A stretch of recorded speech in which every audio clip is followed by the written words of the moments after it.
Teofimo Lopez. His name is actually in the news for the right reason this time. Well, I guess it's the wrong reason, but at least it's not racism on people that look like me. But Teofimo Lopez ducked Devin Haney. That's what's going around in the headlines, but in my head, I'm thinking he probably just didn't want that fight at this moment. With Devin Haney's last performance, he looked terrible.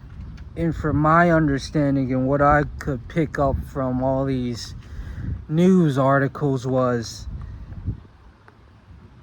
Turki Al-Sheikh offered less money than he did for Boots, but not only that, he just offered less money in general because the Devin Haney fight isn't as valuable as it was before he fought. And I might have to go in the shade, but and Teofimo wasn't going for it. He feels like he was being punished for Devin Haney's performance. But if people in general don't want to see Devin Haney perform, obviously that's less money in the fight at all. So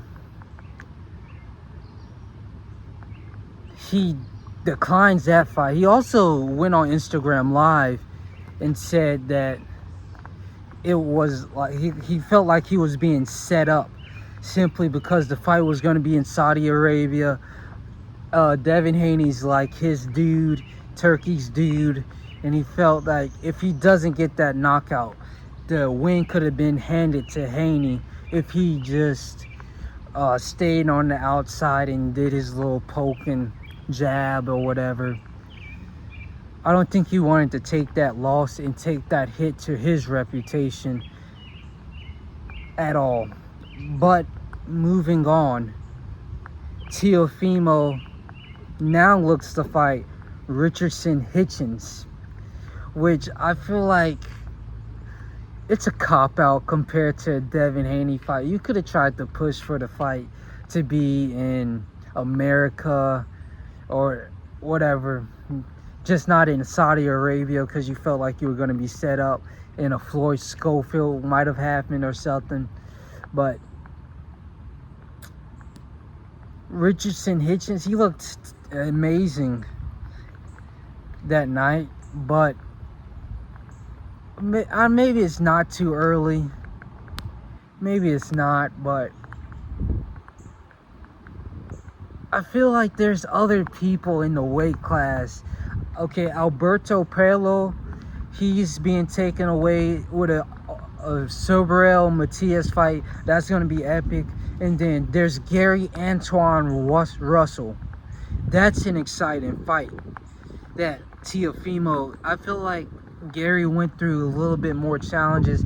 He showed that he's a brawler, and that would have been a pretty good matchup.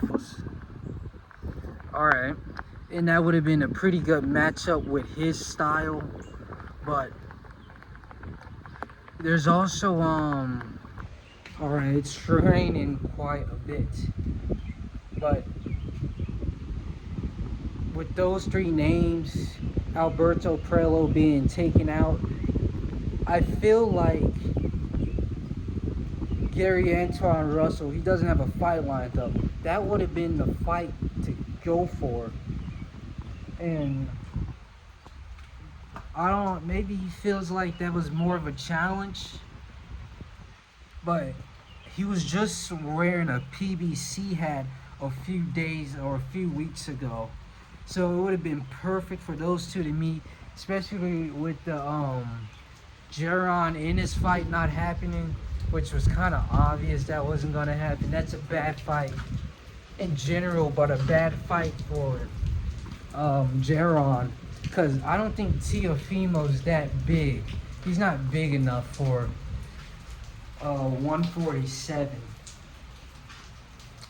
But He's looking for a fight at 147 and 140. That big name fight. But I feel like his big name was Devin Haney. Yes, Devin Haney took a hit from his career, but people would have still been excited for the Teofimo Lopez side of things. I don't think Devin Haney is necessarily done for or anything. He just wanted that Ryan Garcia fight, and then Ryan Garcia happened. So Teofimo Lopez, Richard Hitchinson, or Richardson Hitchens. Richardson Hitchens. Epic fight. I got Teofimo, obviously. Hitchens looked good against Kambosos, but it was clear that Kambosos was more shell-shocked than Devin Haney. So,